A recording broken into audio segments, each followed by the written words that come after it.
Welcome to the Brian Craig Show podcast. My name is Brian Craig. Thanks for joining. We got a lot of news to cover. There has been a major plot that was foiled. We've got another liberal lunatic arrested for, an assassination plot against Attorney General Pam Bondi. This is the second threat arrest in about a week, right? It was just a week or so ago that they arrested the person threatening, the liberal, threatening, I forgot his name. Who was it, Kathy, that Michael, or not? Who was it that they arrested? Benny Johnson, right? Benny Johnson had a guy who was threatening him. They arrested him. The Pam Bondi arrest happened today. We're less than 2 months since the assassination of Charlie Kirk. Last week, there were 2 attempts uncovered on the president. The most recent one on the president last week, someone drove their car into the front gate of the White House. A week ago, Friday, a week from this last Friday, they found a sniper's nest across the street from the airport with a line of sight to Air Force One. So, I mean, this is nonstop liberal violence. And today, the Charlie Kirk assassin was in court fighting over his dress code. I mean, come on. And if you remember and these are all, by the way, liberals that are either attempting to assassinate or in Charlie Kirk's case, sadly, assassinate MAGA Republicans, MAGA people. Pam Bondi, the president, right? Benny Johnson, Charlie Kirk. This is nuts. This is nuts what's going on. And, after the assassination of Charlie Kirk, remember all those liberal loons around the country, many of them calling me here, well, most of the violence is from the right. Where's this right-wing violence? What I'm seeing are people on the right being victimized by people on the left. We just had the Trump assassin here in Florida in Fort Pierce convicted of his assassination attempt at the golf course. Come on. There's more violence coming from the left against the Republican administration, this MAGA administration, and their allies with Benny Johnson and Charlie Kirk, I think, than we've had in any other single presidential administration. And these things have been getting worse from the left since the assassination of Charlie Kirk. They're not toning things down. And I'll tell you, that sniper's nest that they found just over a week, last weekend at the airport here in Palm Beach, it got a lot of news on the Sunday and Monday after it happened, but we haven't gotten an update. It's been a week. Bongino and Cash Patel, they did a massive sweep of the entire area in Palm Beach. They took that sniper's nest, sent it to Quantico, and we haven't heard anything since. So that tells me it was something real going on, that they're in the middle of a deep investigation. So let me share this. This is the breaking news alert from Fox News Channel from today on the Pam Bondi TikTok assassin. All right, breaking news, top of a new hour here, and another threat of political violence in America. The FBI making an arrest in a chilling murder-for-hire plot targeting Attorney General Pam Bondi. We are learning brand new details at this hour. Welcome back as America Reports heads into hour 2. I'm Sandra Smith in New York. Scary stuff, Sandra. I'm John Roberts. In Washington, the 29-year-old Minnesota man is accused of putting out a $45,000 hit on the Attorney General. It all started on TikTok when a post with the bounty started going viral before setting off a swift federal investigation. And the suspect's rap sheet is long, and his online activity reveals ties to anarchist symbolism and anti-government literature. Our justice correspondent David Spunt live here in Washington. What else are we learning, David, about the suspect? Well, John, he is charged with threatening Attorney General Bondi in a TikTok post. According to authorities in this affidavit that we just saw a couple of hours ago, unsealed recently, he allegedly offered a $45,000 bounty. In the post, there's a photo, and this was on TikTok, a photo of the Attorney General with a sniper red dot, and it reads, "Wanted Pam Bondi, reward $45,000, dead or alive, preferably dead." That's a quote. He is in custody. Additionally, his TikTok page had anarchist symbols, according to the affidavit filed. The affidavit reads, quote, additionally, the suspect user's TikTok page had a link to an anarchist FAQ book pinned to his page. According to open source research, as well as based on your Affiant's training and experience, anarchism is a political philosophy and movement that seeks to abolish all institutions that perpetuate authority, coercion, or hierarchy, primarily targeting the state and capitalism. Now, FBI agents John and Sandra from Detroit, Michigan, received a tip from someone who was on TikTok, noticed the post in their feed, then reported this post. The FBI worked with Google, Comcast, and TikTok to find this guy. Google helped with IP logins, IP locations. They also were able to find his email. Now, according to the affidavit, he has a multi-state criminal history, as you mentioned, including a 2022 felony stalking and domestic assault misdemeanor charge. We reached out to the Justice Department. So far, we're being told no comment. Right, breaking. Now, I mean, this sounds like an Antifa guy.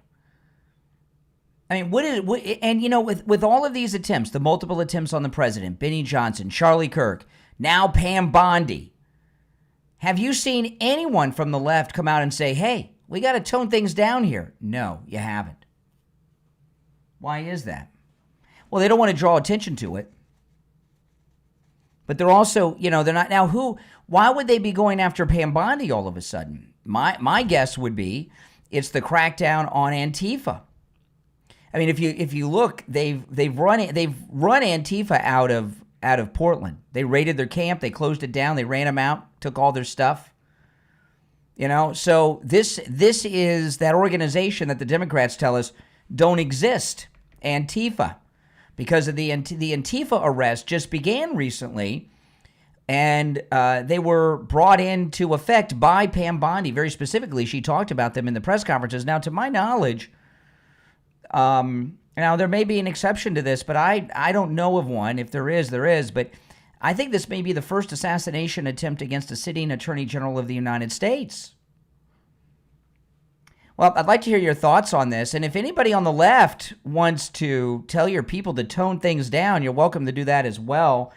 If you're watching live on YouTube, the number is pinned in the live chat, 888-465-2631, 888-465-2631. You're on the air. What's your name? Where are you calling from? Hi, my name is Joe, and I'm calling from Florida, South Florida. Yes? Yes, I just have a question for you. So when it comes to, I know you were talking about the left violence and everything. Well, it seems to be happening. Yeah, how do you think as conservatives or even independents that support Trump, how do you think we should handle it? Well, we don't handle it. The FBI handles it. You and I don't handle it. Get off the phone. You know, you know what that is? That's a liberal. That guy's a liberal, and he's trying to say, "Oh, we're going to go and take care of it." You know, one thing you can say about liberals, they're consistently dishonest, aren't they? Consistently dishonest. I knew that guy was a liberal as soon as I answered the phone, but did you guys catch what he was trying to do there? That's what they do. All right, my name is Brian Craig. This is the Brian Craig Show podcast. Welcome, everyone. And the Brian Craig Show podcast is available on all podcast platforms. Just go to wherever you get your podcast and search for The Brian Craig Show, and I'll come right up. And if you want to catch the show live and in video format, you can do that on YouTube or YouTube Music. Just search for The Brian Craig Show on YouTube or YouTube Music, and I'll come up. And the audio version is on all podcast platforms. You know, this rhetoric from the left that is just getting worse and worse and worse all of the time. What is it about the left that's causing them to be so out with their violence right now? What do you think's causing all of this? I think it's the media and the Democrat Party themselves and this nonstop fascist, Trump's a fascist. The people around him are fascist. That's where all this is coming from. You're on the air. What's your name? Where are you calling from? You're on the air. Once, twice. All right. You missed your chance. Now, the rest of you on hold, you stand by. If you're just tuning in, there was a assassination attempt on Pam Bondi that was foiled by the FBI. Okay, now before I go back to the phones, there's a couple of other things that I want to mention. And I did some research this afternoon and this morning when I got off the air about something I was talking about this morning in the last couple of days.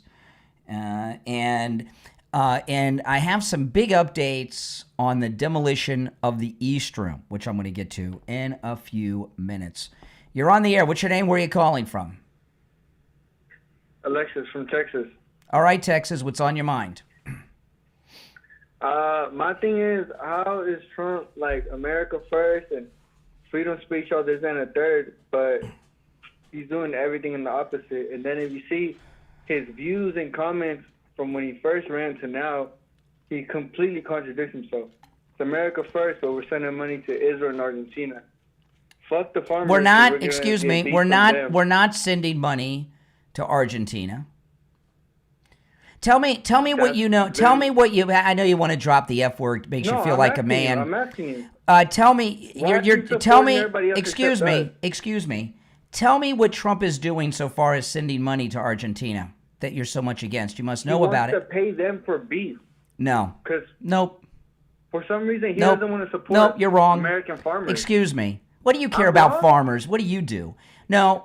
President Trump is not buying beef. I work construction. Oh, really? It doesn't matter. In the middle of, you're a construction worker, and excuse me, what kind of construction worker has time? Excuse me, what kind of construction worker has time to watch YouTube and call programs in the middle of the day? Construction worker. Oh my goodness. See what I mean? Liberals are the one thing they're consistent about is that they're consistently liars. A construction worker, no matter where he is in the United States, if he's in the mainland, it's the continental United States. It's either 1 p.m., 2 p.m., 3 p.m., 4 p.m., and what's he doing? So in the middle of the afternoon, our construction workers watching YouTube and calling shows. Give me a freaking break. What are you constructing? Lincoln log set in mommy and daddy's house? What are you doing? You're on the air. What's your name? Where are you calling from?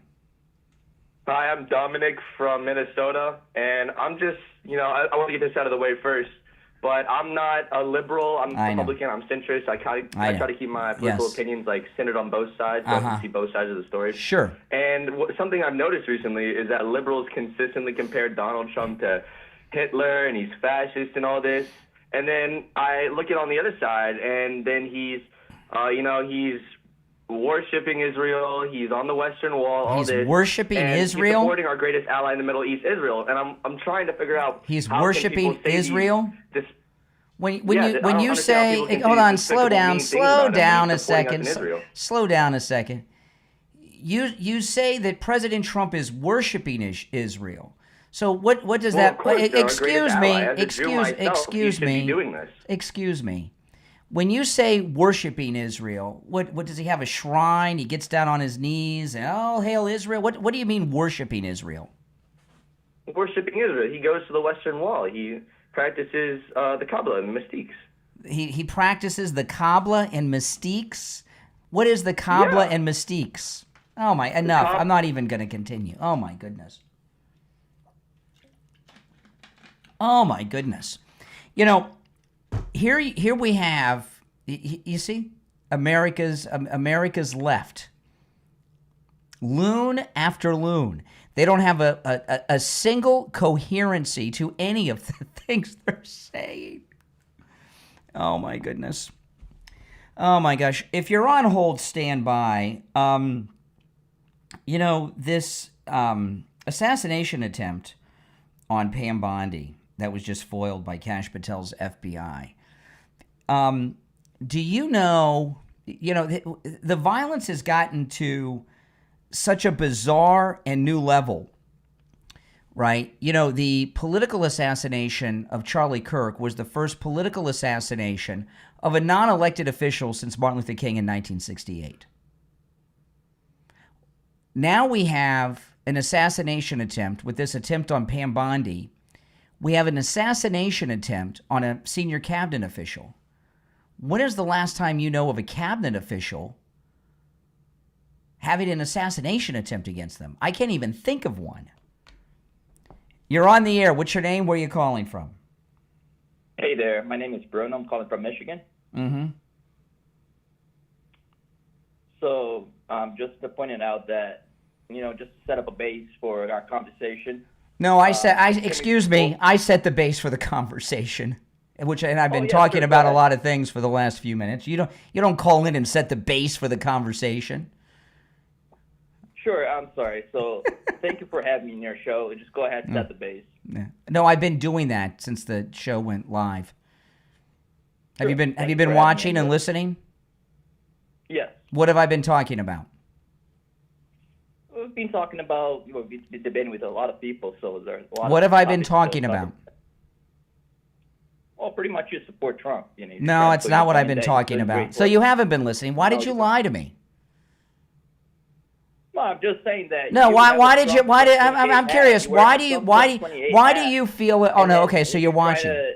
Trying to have people debating it just like the other side is doing. So no, not like the other side is doing. I'm hosting a show. I'm bringing up important topics. No, I'm not arguing. Okay, I'd like to have a conversation with you. Would you like to have a conversation with me? I don't know if I do. This is how it works. This is how it works, okay? Yes, sir. Yes, sir. I'm doing a show. I'm bringing up some topics. You hear me say something that you take issue with, and then you call up and give me your opinions on it. It's not like open mic night where I go to the phones and let some lunatic. No, he wasn't. If you notice, that call was very. Excuse me. If you notice, that call was very short. You've got to be on topic of what I'm talking about. It's not open mic night. Yes, I agree. Okay, well then if you agree, I'll end the call. Take care. School's out a little early. Now, there's another topic I talked about. If you're on hold, stand by. There's another topic that I talked about this morning that I mentioned yesterday. And I was pretty interested in this topic, and then it involves the ballroom. And I did a little research this afternoon and this morning when I got off the air, and I uncovered a few things. So I'm going to take a quick break. And then when we get back, I'm going to get into all of that. My name is Brian Craig. This is the Brian Craig Show podcast. We'll take a quick break and be right back. Don't you go anywhere. On the line, we have Bruce. Bruce is a client of Jupiter Joe Thomas. He heard me talking with Joe Thomas about annuities and what a great deal they are. And he went in with his wife, and now he's a client. Hey, Bruce, how you doing? I'm doing good, Brian. So tell me about your experience with Jupiter Joe Thomas. A fine gentleman. We sat down with Joe, and we explained everything to him, and we brought all our information, and he worked everything out great. The cool thing about annuities is your money's never at risk. You're guaranteed a revenue stream for the rest of your life, but there's a bonus, really a signing bonus, where you can make a boatload of money before you even leave Joe Thomas's office. Can you talk a little bit about that, Bruce? Well, that's where I was surprised when we sat down. We talked about the bonuses, and to my amazement, it was 10%, and there was even another one that's bigger. Wow, that's amazing. So you made 10% on your money before you even got back in your car. Yeah, it was more than that, but it was great. Listen, guys, do what Bruce did. Give Jupiter Joe Thomas a call. You can set up a free consultation either on the phone or in the office, and Joe Thomas will put together a custom proposal just for you. His number is 561-743-0999. 561-743-0999 and online at jupiterjoe.com. All right, Bruce, thanks so much. All right, thank you, Brian. All right, welcome back, everyone. I'm Brian Craig. You're listening to the Brian Craig Show podcast. All right, callers on hold, you stand by. We'll get to the calls a little later. So I saw this video, and then I saw a few people talking about this that were liberals on X over the weekend. And let me play this. This is just one of them. This is this liberal lunatic on X who is as serious as a heart attack. Listen. It's not about the ballroom. He's secretly building a state-of-the-art bunker where the old one is. He's planning on staying in power for the rest of his life. That's why he didn't go through the proper channels. He's trying to create an emergency before the midterms so there will be no voting, and he and his regime will stay in power. And where are those people who fought to keep statues up to preserve history? It's not. Okay, so this was kind of going wild on X over the weekend, that Trump is building this permanent presidential bunker so he doesn't have to leave office. And then I started thinking about the presidential bunker. And I was talking about this on Sunday on YouTube a little bit. Those of you guys that were watching me then. And then I talked about it a little bit today. And I had said, because this got me thinking. And then I started looking into it and all. And then I started thinking, I betcha that the ballroom is a complete cover for the construction of a new bunker for the president. And I did some looking, and I found out some things, okay? And this is one that is, it's called the Presidential Emergency Operations Center, the bunker. You can Google this. This is on Wikipedia. The presidential bunker beneath the White House is actually under the East Wing of the White House. I did not know that. It's actually under the East Wing of the White House. I always assumed it was underneath the mansion itself, or that's where I always assumed it was. And if it wasn't there, I figured, well, it must be under the West Wing where the Oval Office is, because there's an easy exit. But no, it's underneath the West Wing. And what I found out was a couple of things. The bunker that's in place now is the second bunker. The first bunker, which was basically just a basement, was built under the East Wing during the Second World War so that FDR could have a bomb shelter in case the Germans bombed D.C. And that was just some basement thing. It wasn't like a bunker, right? And when I saw that the bunker was actually under the East Wing, I was like, oh. See, these liberals, they were kind of onto something. Broken clock, right? And then I started thinking, when Truman, I went to the White House, and these pictures, I'm showing these on YouTube. These are the images inside the White House during the Truman construction, right? I was showing these last week, and you can see they not only gutted the entire White House, they went down to the dirt. Very deep in the White House, tore the whole thing apart. But then, as I was going through the pictures, I saw that they went deep into the basement levels too, which I did not know that. They went deep inside the basement.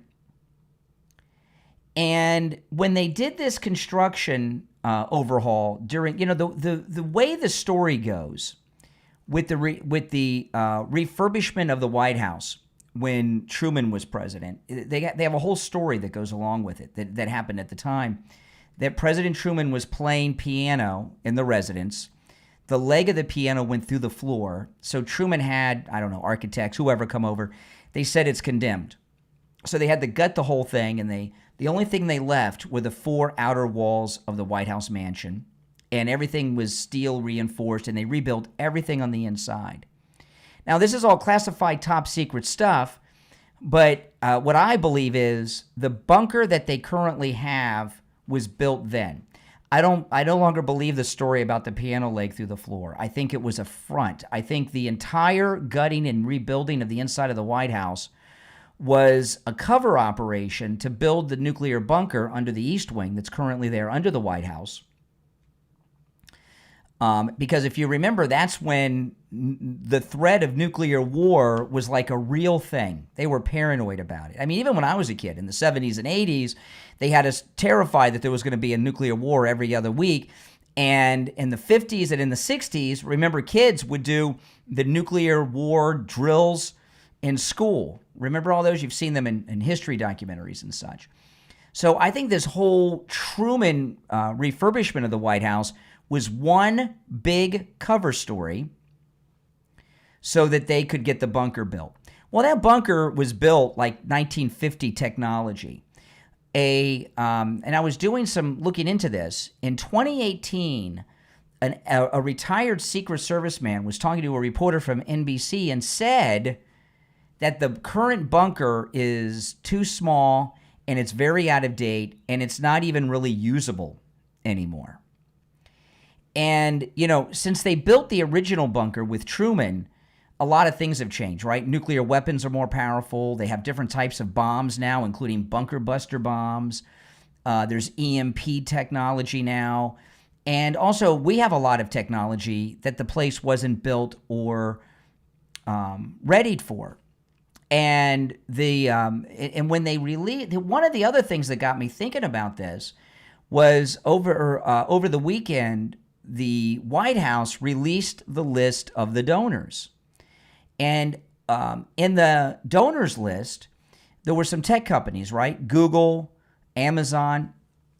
And these are the companies that you would need technically to do the things that they need to do to be wired for proper computers and internet, be totally independent. President Trump's even been saying good things about Elon on this trip over in Japan on Air Force One. I wouldn't be surprised if Starlink is not connected with Elon with internet technology and all of this going on.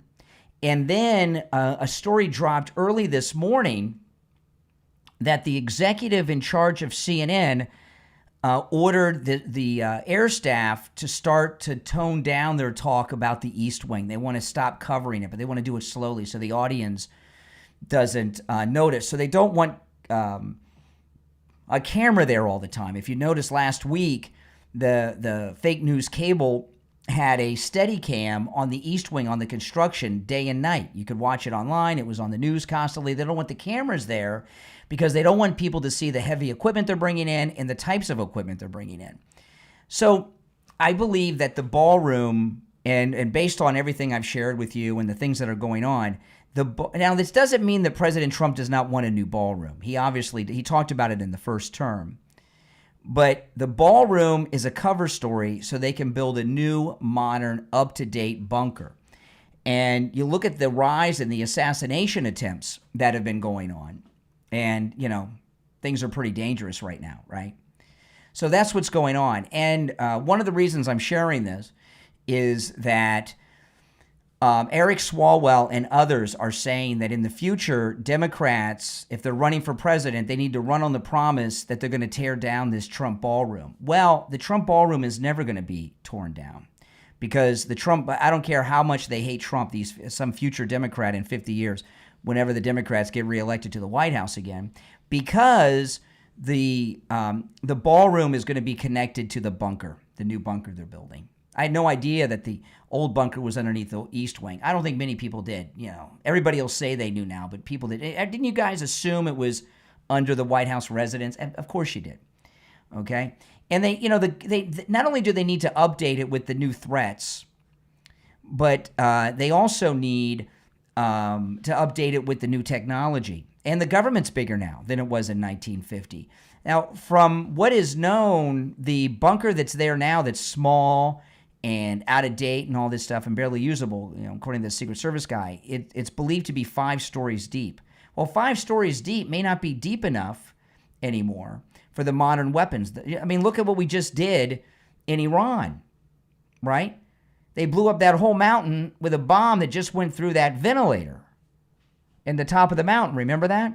So the weapons we have now are so much more advanced than the ones 75 years ago when they built the original bunker. It's probably not even protective anymore.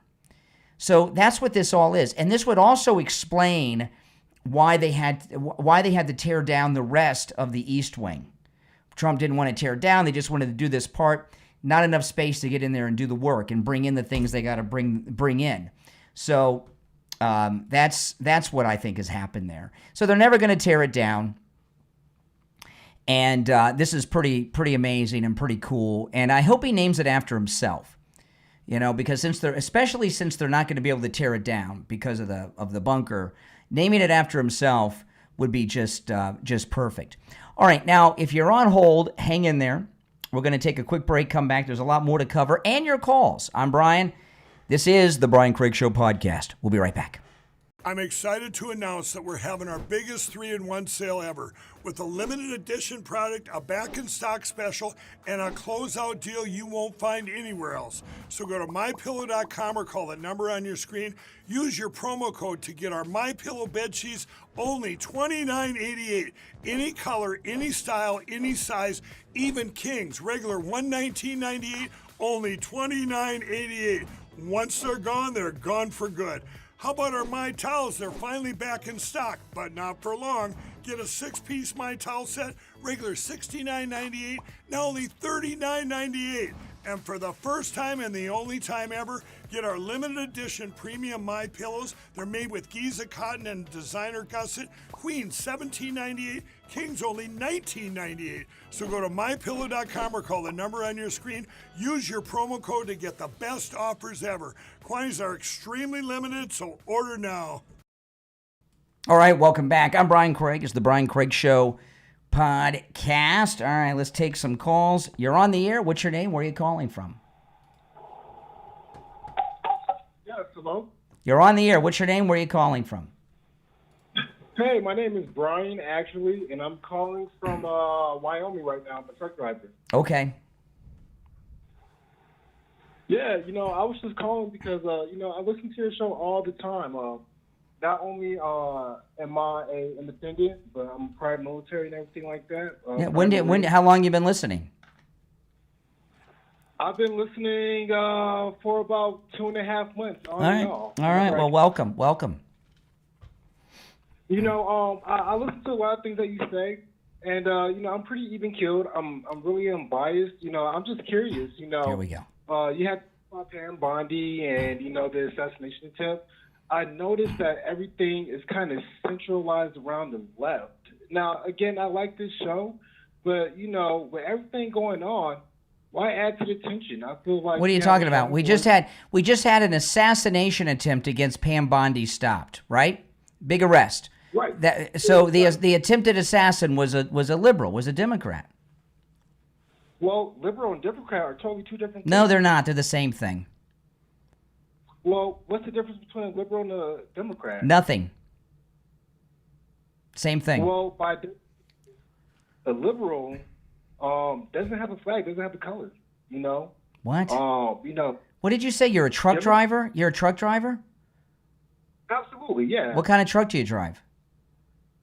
I drive a semi-truck. Really? Well, what kind of semi-truck? What's the difference between a liberal and a Democrat? What kind of semi-truck? What kind of semi? I mean, there's only one type of semi-truck, an 18-wheeler. What what do you haul? Various goods. Various goods. The last time you hauled various goods, what were the goods you were hauling? I just had a delivery to Crumble, but like I was saying. Well, you had a delivery of what? Crumble cookies. Crumble cookies. Crumble cookies. Yeah. Okay. But anyway. So no. So tell me, you must be very happy with Trump as a truck driver. You know what? Happy with Trump as a truck driver, partially, but happy with Trump. Okay. As Why would you say you're partially happy with Trump as a truck driver? Well, because I can. Because he might. Oh be my doing goodness. Some good things Can you honk the horn? Can you honk the horn in the truck? You're at work. Can you honk the horn? There you go. You're in the truck. Okay. So you're in a semi truck. You've been hauling cookies. No. You should be okay. So you're slow down a second. So no, you should be one of the biggest Trump supporters in this audience as a truck driver because Why is that? Because President Trump has the Department of Transportation enforcing the requirement to be able to read and speak English to be a truck driver. And they have literally taken thousands of illegal aliens off the roads that were working as truck drivers, that were driving down your wages and taking loads away from other 18-wheeler truck drivers like you. So you should be hugely happy with President Trump. Thank you. You know, I'm glad that we're having this conversation because, yes, I am doing good as a truck driver, right? But as an American, I'm not doing good. Groceries are still high. Trump has to help with that. Yeah. Trump, okay. What now? Again, hey, listen. Maybe you have an understanding of presidential powers beyond mine. But what presidential power does President Trump have to order grocery stores to lower their prices? You're right. He has none. Okay. He has none. He has no power. He has no authority. He has no authority. Okay. I grew up in a generation where every president that I had before me was able to bring everybody together. It didn't matter. No. You're just hating on Trump. So you hold on a second. You said you're not happy with Trump because he hasn't brought down the grocery prices. Then you tell me that he doesn't have the authority to order grocery stores to lower their prices. So that's not his fault. But it is a known fact that thousands of illegals over the last few years have been taking jobs away from truck drivers like you and have been driving the wages of truck drivers down. Wages for truck drivers are going up. So I'm not done. So while grocery prices may not have come down to your liking, you're going to make more money because of Trump. So well, when it comes to some things else, you have a better opinion, so you have a better platform to stand on.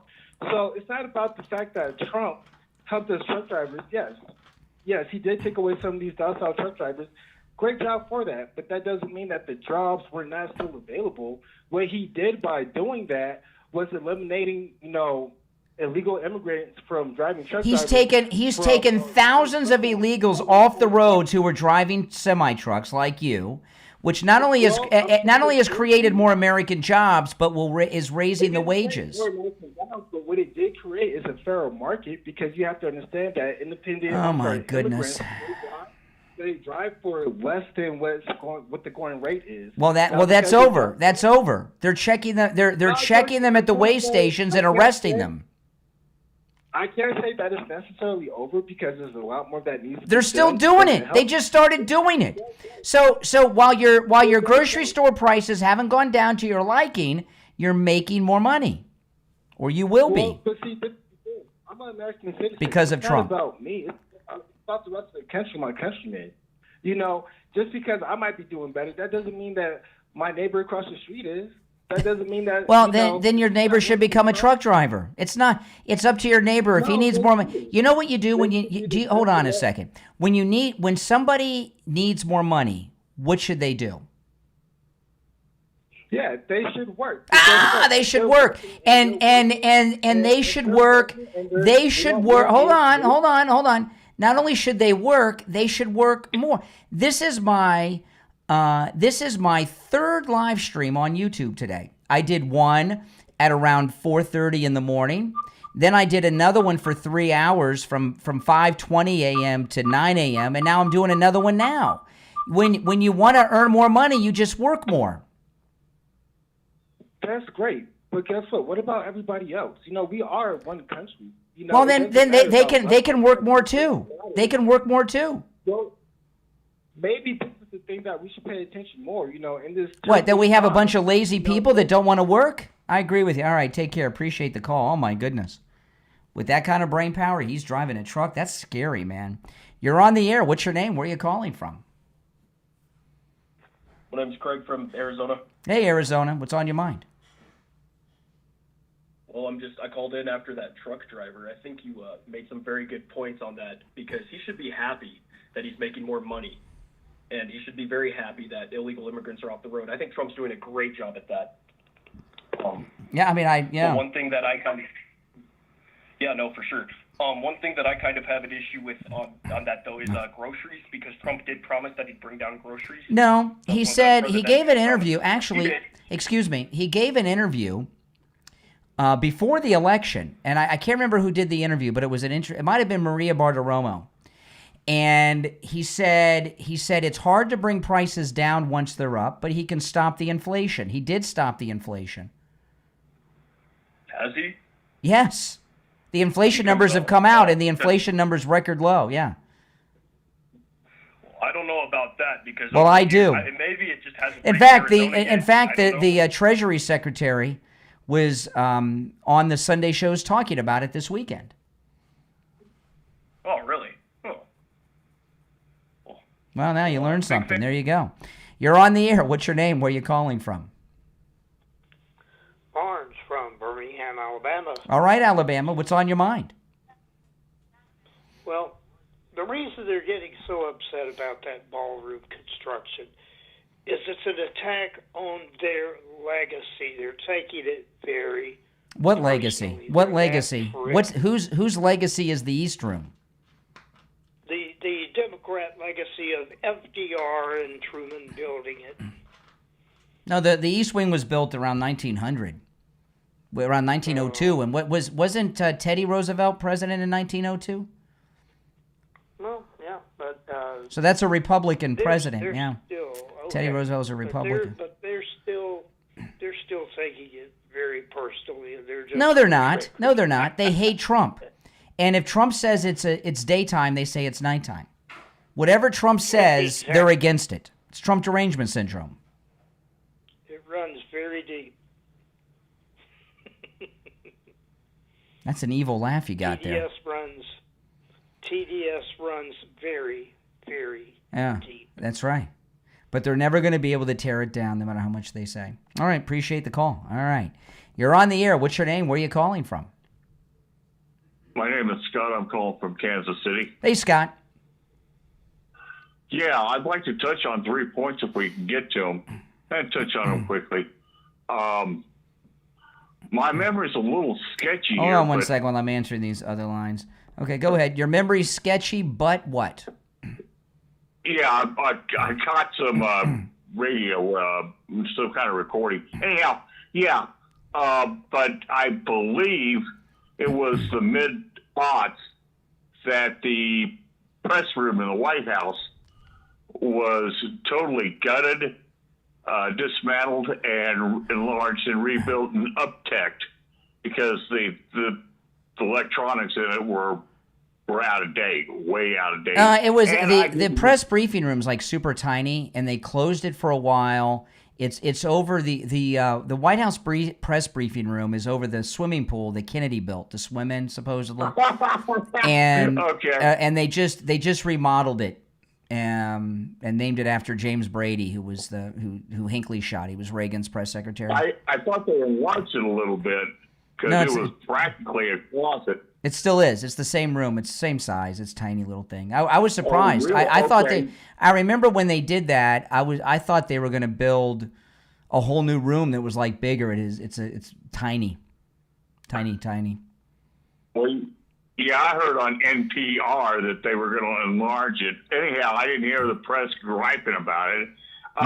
No, they loved it because it's theirs. And the next thing is trucking. I'm glad he's removed. There is a lot of I don't know how companies or fleets or anybody can allow somebody with a phony CDL to get on the road or in their fleet.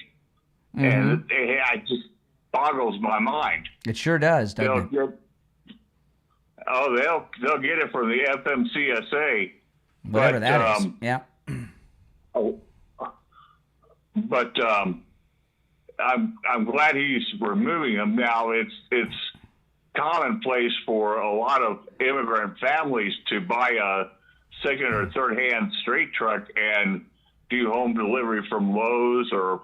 Well, you can't do anything about that unless they get stopped. But what he's taken, listen, years ago, and I noticed this, but I didn't realize why. You used to see ads all the time for truck driving schools, and I haven't seen a truck driving school ad for like 15 years. And I used to see them all the time, and I did notice that I didn't see them anymore. I didn't think about it too much though, and now we find out why. The truck driving industry has been taken over by illegals that have been working for dirt cheap, and they're not qualified to be on the roads. There was another accident just in the last couple of days where people were killed by a semi driven by an illegal. I was reading this earlier today. And that's why you haven't seen truck driving school commercials for so many years, because the illegals have taken over that industry. See, the left have been promoting this urban legend that the illegals were just taking jobs that like cleaning toilets or things like that, mowing lawns. But in fact, they've been taking very high-skilled, high-paying, good jobs from people all over this country for a long time, like truck drivers. Yeah. Well, and there's some places that need to be filled, and you have to go abroad to look for them, like certain manual machine jobs. I mean, one guy. All right, I'm gonna move on, but I do appreciate the call. But so that truck driver, he was in a truck because he did honk the horn. I did hear the horn. I don't think he had a sound effect on the phone ready to go that quick. You're on the air. What's your name? Where are you calling from? My name is Ryan, and I'm calling from, I'm in Welder, Texas right now. I am a truck driver also, and I'm calling because of that last truck driver guy that was on. Oh, yes. I think he was a little SOS, stuck on stupid. Yes. I love what Trump is doing, honestly, with the trucking gig. He's put Sean Duffy in charge of the Department of Transportation, and it's actually Sean Duffy that's doing it with Trump's blessings. I'm not a Democrat. I'm not a Republican. I consider myself to be a constitutional citizen of the United States of America. A sovereign citizen kind of guy? Oh, hell no. Oh, okay. I believe in our Constitution. I believe that our Constitution is what founded this country, and the way that we should actually be living is by the constitutional rules, not by a lot of the rules that are showing up that, to be honest, were invented by the Democratic Party. Some of them were. Taxes. Yeah. That's true. Taxes, for one. Income taxes. That's a Democrat. Yeah, Woodrow Wilson. You're right about that. Yeah, absolutely. But Trump can't go out there and negotiate with all these grocery stores to lower our prices. I deliver eggs for a living. So I seen the price of eggs go up, and I seen them go back down. That was artificially inflated because of a virus that actually never was running around. Yes, that's correct. But these companies, like the company I deliver for, which I'm not going to mention, they had to put millions of dollars into these truck washes for us to be able to even enter the premise of their chicken area, their chicken farms. Yeah. So that's what raised the prices up. Well, listen, the thing with the prices, some prices have come down. Prices have come down on a lot of things. They haven't come down on beef, but they've come down on a lot of things. But what Trump did was stop the inflation. And a lot of the things he's doing, like with the truck driver, he hasn't even been back in office a year yet. The wages for truck drivers is going to go up because skilled legal truck driving jobs are opening up. Every deportation of an illegal truck driver is a truck driver job created for an American, and those wages are going to go up. And the private companies are going to they're going to start charging more money and paying more money because they're going to have to. I agree. In 2023, I was working for one of the big companies, the mega carriers. Yeah. And they actually laid off 400 people in one day. Wow. And at the same time, they brought in 400 non-domicile CDL holders. And I was making 52 cents a mile, decent money for the miles that I was making. And these guys would come in at 27 cents a mile. Mm-hmm. Yeah. That's, and that was one of the mega carriers. And right now, a friend of mine, he's a trainer for that same mega carrier. And everyone he's training is either Muslim or they're all from different countries. But, they're either Muslim or they're the Sikh Indian or they're, Punjabi Indian. Mm-hmm. Yeah. Yeah. Well, that's all taken care of. Hey, listen, I gotta move on, but I appreciate the call, and call me again sometime. All right. You take care. All right. We're going to take a quick break. Be right back. I was telling Steve Kane this morning that come August, it'll be 3 years since Dr. Philip Appleton rid me of pain for the first time. It was in my knee. And my knee had been hurting me since I was 20, 21 years old. So it had been 30 years of suffering. And sometimes my knee would act up. It was my right knee. It would act up so much, I just wanted to sit down and go to sleep, because the pain was so bad. And Dr. Appleton treated me. And I know it was 3 years ago because I remember a salesman from the radio station took me to meet Dr. Appleton. And I told Dr. Appleton about my knee. I got that free consultation that you can take advantage of too, the free consultation with Dr. Appleton. And he treated me with the laser treatment on my knee, which is 100% painless. There's no shots, no injections, no downtime. In fact, not only is it completely painless, you don't even feel it when it's happening. So that was on Thursday. The next day I woke up on Friday and my knee was already improving. I went for a second treatment on Saturday. First treatment Thursday, second treatment on Saturday, and then Monday, the pain was gone. And 3 years coming in August, the pain has not returned because the laser treatment doesn't just rid you of pain, it repairs the damage that's causing the pain. It's amazing. It works. And he's rid me of pain 6 times after that for a total of 7, Dr. Appleton. We have listeners that travel literally from all over the United States to see Dr. Appleton. He is incredible.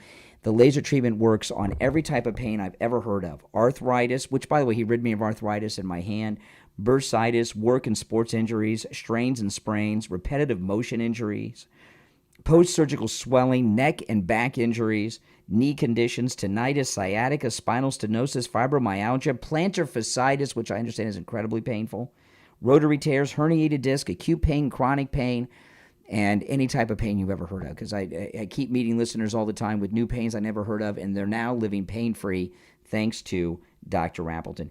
Give him a call. Now, remember, appointments are not necessary. Walk-ins are welcome, even on Saturdays. Give him a call and say bye-bye to your pain. 954-973-0710. 954-973-0710. And online, AppletonCairo.com. All right, welcome back, everyone. I'm Brian Craig. This is the Brian Craig Show podcast, available on all podcast platforms. Now, on the morning show this morning, I was telling you that Zohan Mamdani is in a panic. I'm not going to play the clips I played from this morning. Go back and watch that show. I went through them all.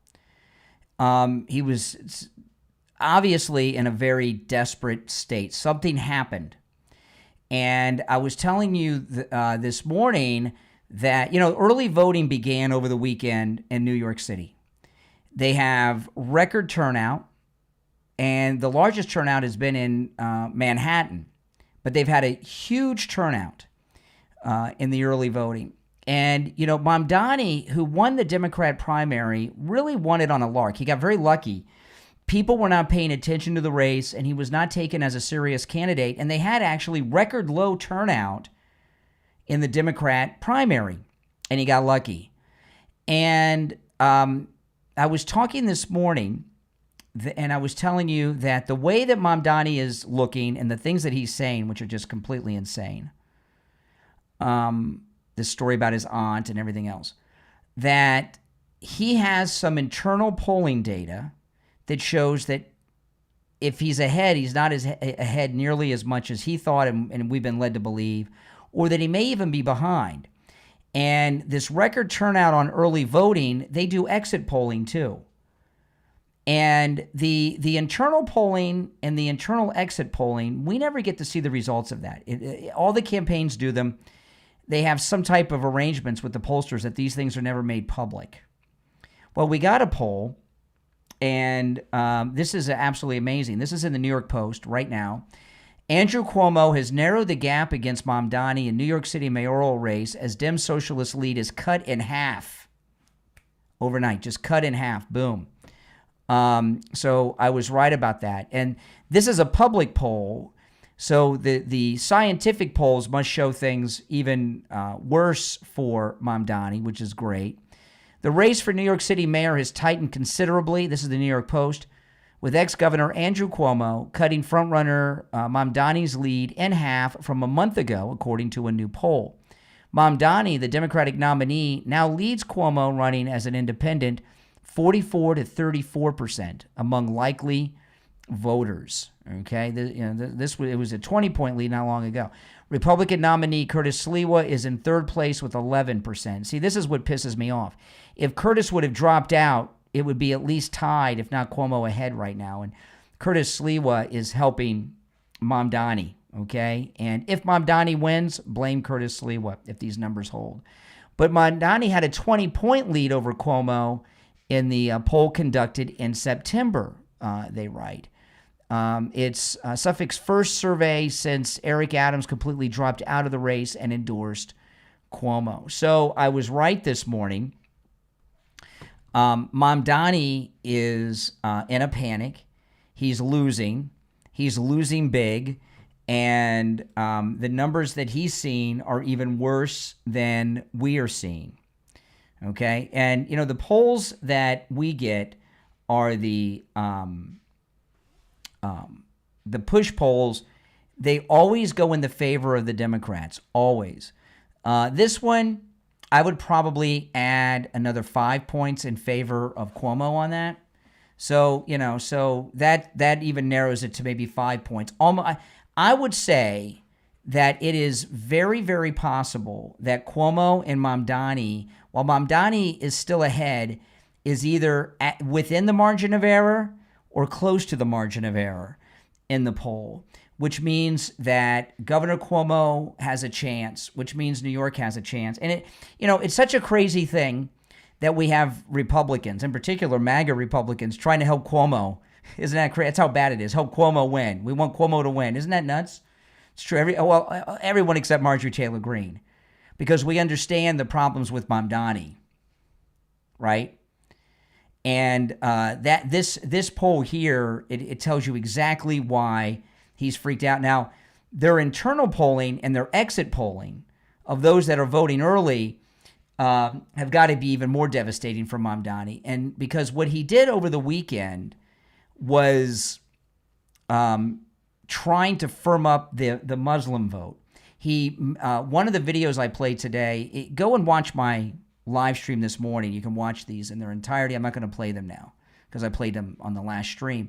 But he did the one video he did that was like, it looked like it was in a public school library somewhere. It might have been a private school, but it looked like a school library.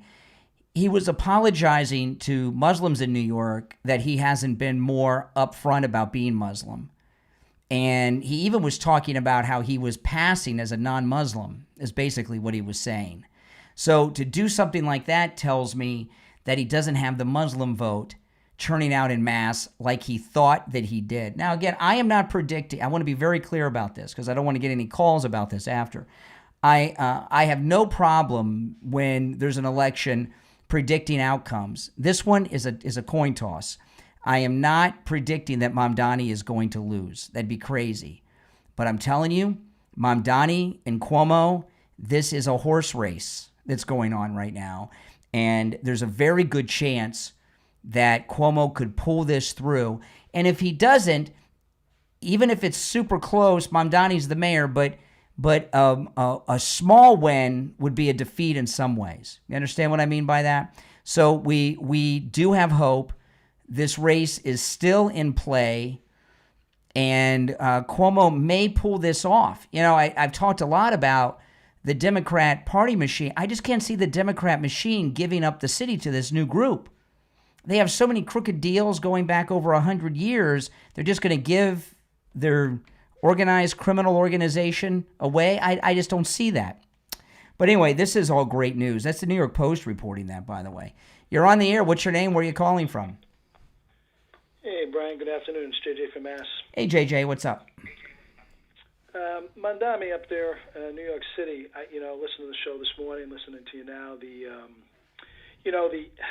This victimhood card is pretty. I mean, just incredibly sad that he did what talking about his poor aunt and all that crap. And by the way, it's come out that his aunt did not wear a hijab ever, and she wasn't even in New York at the time that after 9/11. Correct. It's just all. He made the whole thing up. He made the whole thing up. All an act. And he's had. I thought I was thinking this morning that he's like, this is sort of something he had in his back pocket, and maybe he got word that the we had talked a few days back about how we both thought that the corruption was going to come for him. Yes. The people that are raking the money, and they were going to come for him. Mm-hmm. And I was just thinking maybe he came out with this because he thought that that they were going to put an onslaught on him on the the global jihad thing, and because they really didn't go at him too hard on any of that. Mm-hmm.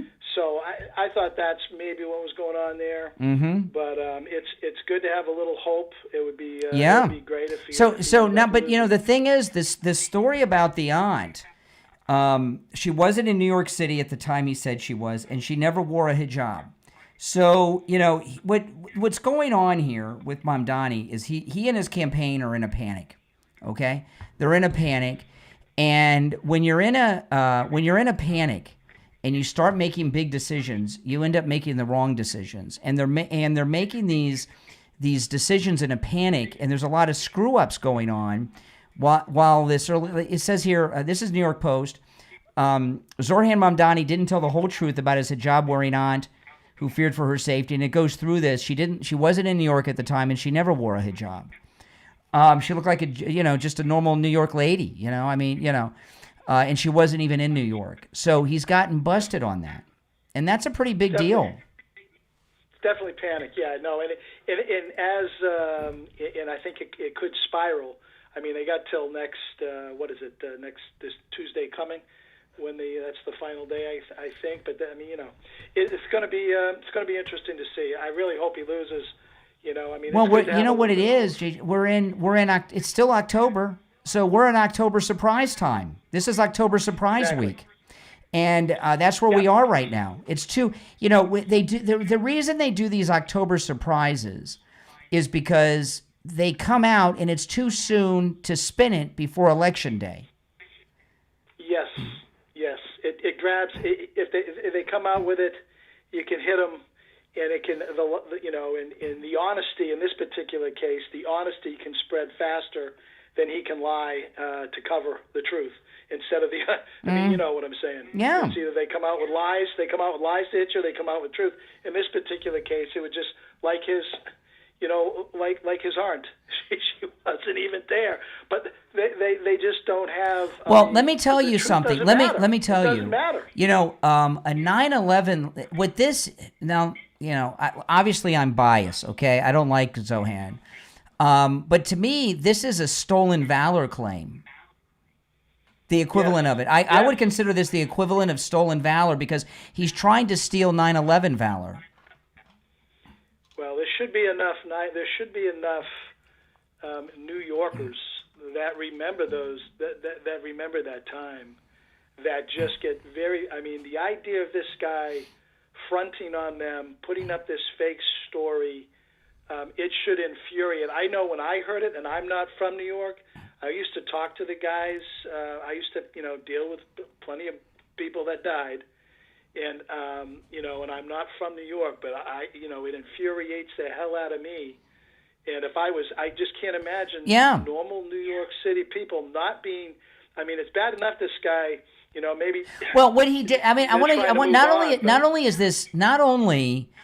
this stolen 9/11 valor, okay, because all New Yorkers were a part of that. If you were in New York City, during and right after 9/11, you're a war veteran, okay? So it's stolen 9/11 valor, and it's also a fake hate crime towards New Yorkers. He's calling New Yorkers Islamophobic and bigots, so that's, it's pretty bad what he did. He's lying about so many things. He's lying about so many things.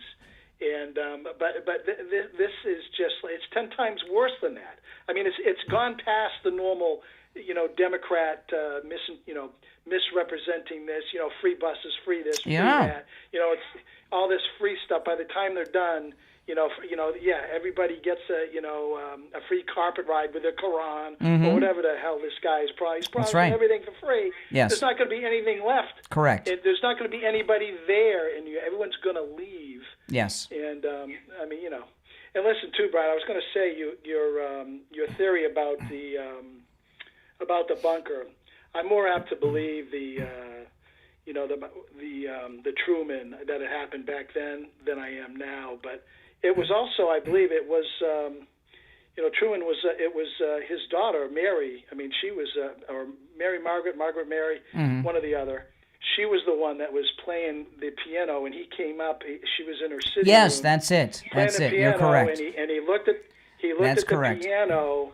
He didn't see the hole. He just saw that the piano was sort of like when you Yes. look at a picture on the wall and it's crooked. He looked at the piano and it wasn't level. Yeah. They had some engineers come in, and the White House had a lot to do with the floor. I mean, that was the second floor. I'm telling When you, you're on the- when I'm you're on the telling bottom you. floor- I was now. By the way, Steve Kane has a photograph that he took with Margaret Truman when she was the first daughter. By the way, he met She her used to somewhere. She worked with Mike. What's his name? Not with Mike. What the heck was that guy's name? Yeah, Mike Wallace. Mike I Wallace, think she yeah. was on a radio program. Yeah, I don't know Mike how. I don't Wallace. remember how Steve Kane met Margaret Truman when she was. But anyway, back to this. The reason I bring this up about there's a lot of evidence coming in. I had no idea that the bunker was under the East Wing. And I've gone back and looked at more and more of the construction photos from the Truman reconstruction. They also dug deep on the grounds around the White House mansion. I did not know that. And I showed one picture here on YouTube a little while ago. But no, they've been doing a lot of digging around. Do you know why they went really? Do you know why they went really deep? Why they went deep around? Well, they the were White putting House? in the reinforced steel and all that, which they did. Well, down low, one of the main reasons that I mean, it was like 150 or 100. What is it? 1812 it burnt, et cetera, No. et cetera. It was a good 150 years. Nonetheless, the foundation, the ground there, the clay, the sand, the building was settling. They had to go it's down it's a swamp. to It set up literally the foundation. the term Yeah. swamp is it comes from the literal meaning that it was built on a swamp. But come on, they did not have.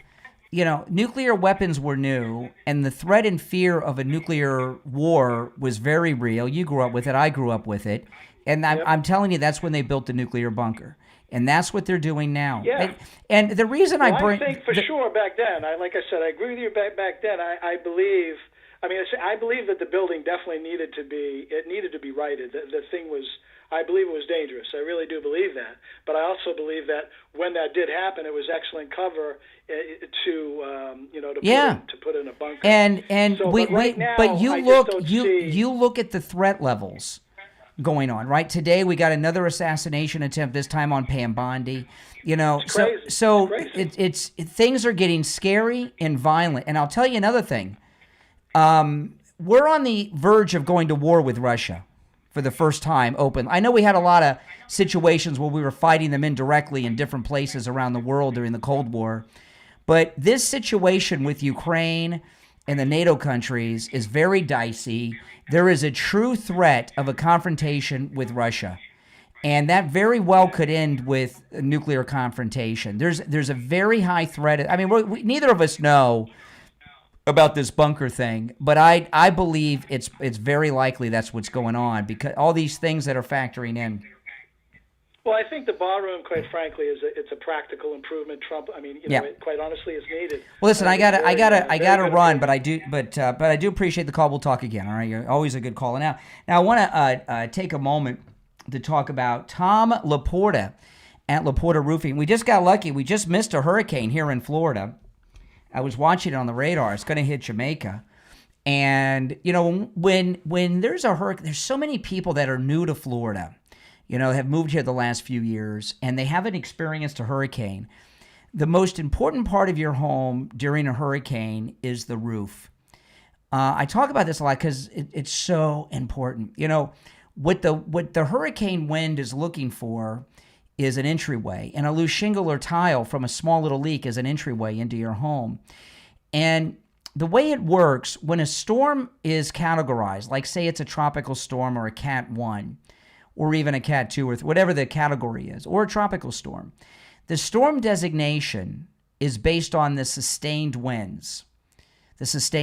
You still get wind gusts that are much stronger. As an example, there could be a tropical storm, but you're still getting hurricane strength wind gust.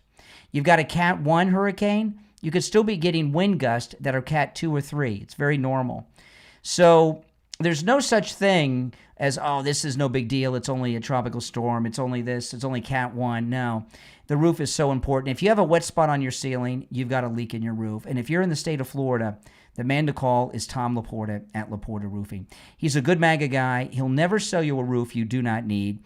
If you need a simple repair, he will do it. He covers both the east and west coast of Florida and everywhere in between. Give him a call. This number rings directly to Tom Laporta's cell phone, 954-604-4602. 954-604-4602 for Tom Laporta at Laporta Roofing. Also online at laportaroofing.com. All right, listen, if you're on hold, hang in there. I'll be back tomorrow morning, and you can hang on and be first in line on the show tomorrow. Thanks, everyone, for tuning in. If you'd like to support the program, become a Patreon supporter. And those of you that are Patreon supporters already, keep an eye out on the notifications. There's a new feature on Patreon, and I started this last week and have been doing it very regularly. I now do exclusive Patreon supporter-only live streams. And it's done actually on the Patreon platform, right? I've got the app on my phone. I pull up the app, and it's a live stream just on YouTube, just like on YouTube, with a live stream, except it's a troll-free zone. We don't have any of these liberal trolls in there. So if you want to become a Patreon supporter, not only do you get access to commercial-free editions of all my podcasts, you get access to the live stream that is exclusive to Patreon supporters. It is a troll-free zone, okay? And also, if you become a top Patreon supporter, you get your name up on the screen, as well as in the description of the episodes, and you get a live on-air shout-out on each episode. So the names you'll hear now are my top Patreon supporters. I want to thank SF Jr., Christine, ETW, Chuck, Pamela, Nick, Wesley, Doris, Heather, David, Maria in Texas, Alice, Lizep, Shauna, George, Brandon, John, Frank, Dale, Tina, David, Laura, Rob, Wes, Sue, Janice, Teresa, Irene, and Doris. These are my top Patreon supporters. There's a link in the episode description to my Patreon page on whatever platform you're listening on, or you can just go directly to the website, patreon.com/Real Brian Craig Show. All right, everyone, my name is Brian Craig. This is where MAGA comes to talk. Thanks for tuning in. I'll talk to you next time. Take care.